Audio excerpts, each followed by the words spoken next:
Ikaw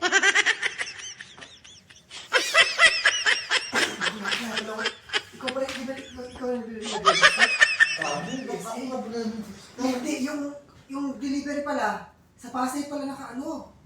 Sa Pasay mo ata sinulat. Sa Pasay mo sinulat yung ano ka. Sa Pasay. Pasay pala yung nakalagay ito. Ikaw yung nagsulat ng ano eh.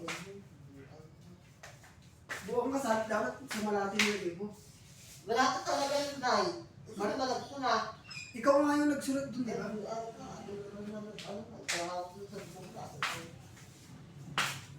Yung address.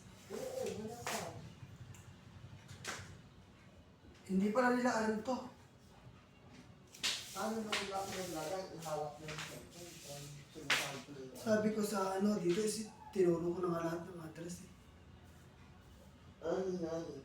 Hindi daw nila alam yung ano dito sa Pasay daw sila.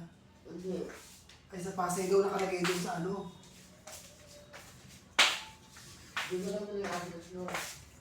Oo, nilagay ko dito. Tatawag daw ulit mamaya. Tatawag sila tapos ano. Bibigyan nila yung number nila, yung landline. Ano lang yan? Yung address.